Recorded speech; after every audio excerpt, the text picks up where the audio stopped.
Everyone look at the camera. Okay, you recording? Make sure you press record. Yes, Because I never did that, did I?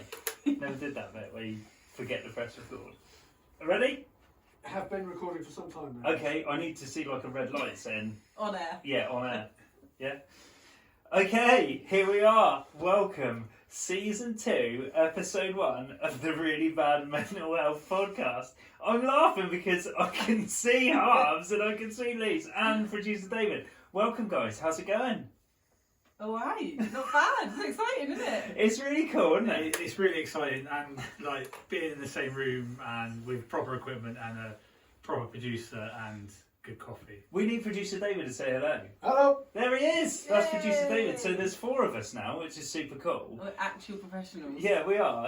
And hopefully you'll be able to see this on the YouTube because we're videoing it as well. So you'll see this bit as we're waving at the camera, but we're on a podcast, so you guys won't actually know that bit. Am I going on a bit? Shall we move on? Not at all. That was seamless, that bit. You haven't lost no it. one even You noticed. haven't lost it. Yeah, no one even noticed. So we decided that we wanted to do this in a room together, and we were so lucky that producer David said he would help us out. And of course, he, being the superstar he is giving us his time for nothing. So he's helping out the Really Bad Mental Health Podcast. So a big thank you to producer Yes, David. thank you, producer A David. quick round of applause for producer David. You're Awesome welcome. work. Thank you. So this is the Really Bad Mental Health Podcast. We're just 3 mates talking about everything mental health. So it's been a while. We recorded the last episode on the 14th of August 2022, and it's now the 7th of March 2023. Wow. And we were supposed to have a very short break. But obviously a few things have happened since then. So Harves, what's happened since the 14th of August? What did you do on the 15th of August? On the 15th of August, I cried because the podcast was over.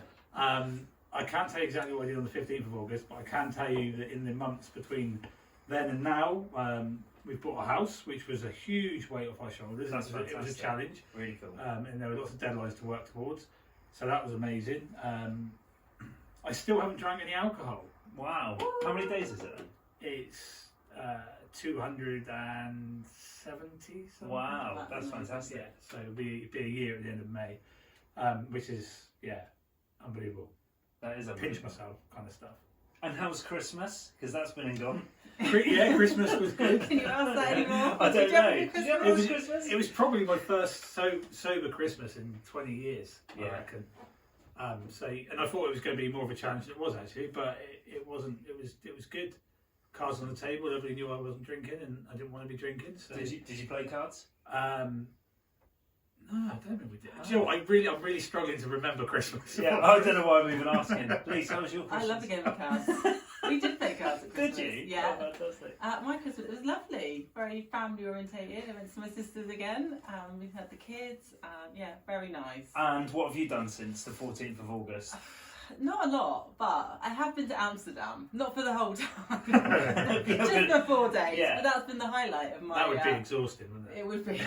What, Amsterdam from August till March? March. You come back a wreck and addicted to a few things, I would have thought. Yeah. But yeah, I had a lovely little break for my birthday, a little birthday surprise. Oh, nice. Which is nice. And yeah, just the same as ever. Gym, work, gym. You sound really enthusiastic Yeah, about those I two am. things. Very Well, enthusiastic. in fact, actually, because you're branching out as well, because you're going to a different gym as well. Yeah, You're still so going to CrossFit, but I'm there's still going to CrossFit, but I've also started training with the SPA Academy. Sam Perkins, a guy in Cardiff, very knowledgeable guy. He trains a lot of CrossFitters, and it's like a sort of separate strength and accessory training program, working on things that I'm not very good at. In the hope that doing them more often makes you better. I think I might be his first client that misproves that First theory. failure. No, he's It's very when he good. gives you your money back, at least, you know. Yeah, that he you does. can do Does have a money back guarantee. So Oh, well, that's good yeah, then, at check least, him yeah. out. But yeah, good guy. So that's been exciting. I started doing. And that have you in the noticed year. improvements? Yeah.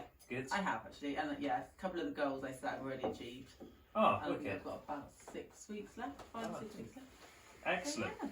Oh, And nice. What about you? What Well- have you been up to? Well, so as you two will know, I had a little bit of a breakdown, we'll call it, at the end of August. So basically, I just took on way too much because I don't know if you will remember. Why are you looking at me like that, Alex? Because you and taking on way too much is just a recurring theme. Yeah, but it did get a bit too much for me at the end of August, beginning of September, and that's why we made the decision to have a break from the podcast because I was editing it.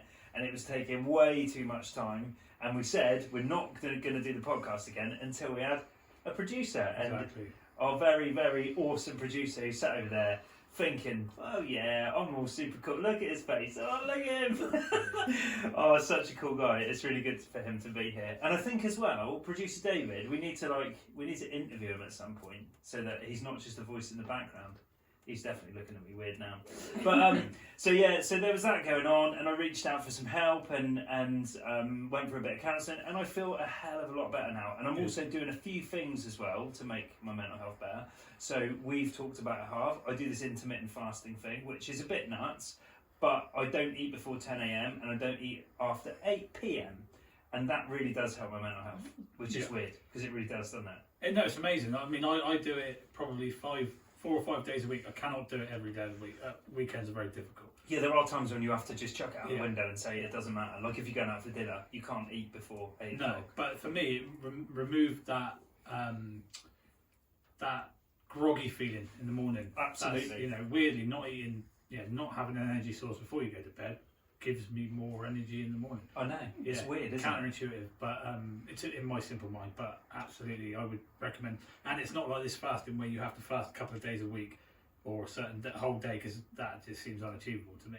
The hardest bit is from about 8 o'clock till 10 o'clock in the morning. Yeah. And it's stopped me snacking in the evening, so I don't eat chocolate. What I used to do was eat with dinner and then eat chocolate until I felt sick, and then carry on eating chocolate until I went to bed, and then wake up in the morning feeling like crap. Yeah. But because I don't drink, I think my body had a sugar addiction, and I think I hung on to that for probably 2 years, and I would eat chocolate to try and make my body feel better. So that's helped with that. The other thing I've started to do, which I've only done a couple, is cold water therapy, which Lisa loves.